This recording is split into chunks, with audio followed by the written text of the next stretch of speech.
మళ్ళీ చెప్తా ఉన్నాను, కవిత చెప్పిన దాంట్లో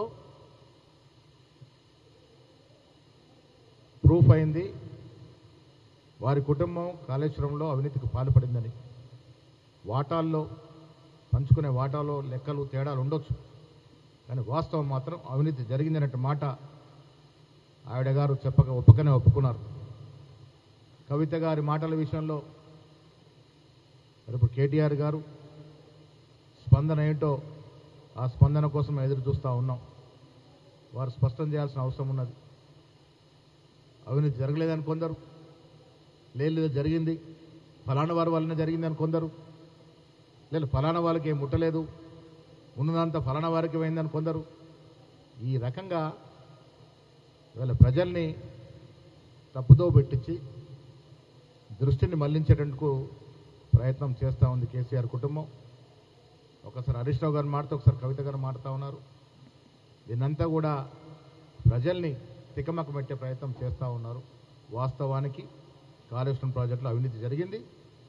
కేసీఆర్ దోషి. కేసీఆర్ ప్రమేయం వల్లే, కేసీఆర్ అధికార ఆదేశాల వల్లనే ఈ తతంగం జరిగింది. దాంతో హరీష్ రావు పాత్రధారే, ఇండైరెక్ట్గా కేటీఆర్ కవిత కూడా పాత్రధారులే. ప్రజల సొత్తు తినడంలో వీరందరూ భాగస్వామ్యం ఉంది. వీరితో పాటు ఆనాడు మంత్రులుగా చలామణి కొంతమంది వ్యక్తులు, కొంతమంది ఎమ్మెల్యేలకు కూడా దీంట్లో భాగస్వామ్యం ఉంది.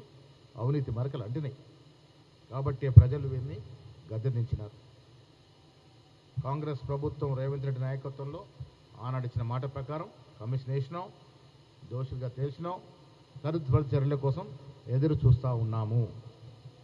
దీంట్లో ఏమాత్రం వెనక్కి పోయేది లేదు.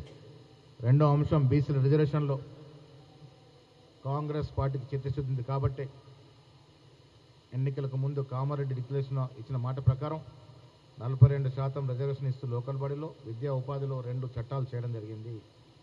ఆ చట్టాలు అయ్యేటప్పుడు బీజేపీ శాసనసభ్యులు ఓటేసి కేంద్రంకి వెళ్ళేసరికి మాట మార్చి మొగాలడ్డేసినట్టు పరిస్థితి. ఆర్డినెన్స్ ద్వారా నా ఎన్నికలకు పోదామంటే ఆర్డినెన్స్ కూడా ఆపినట్టు పరిస్థితి.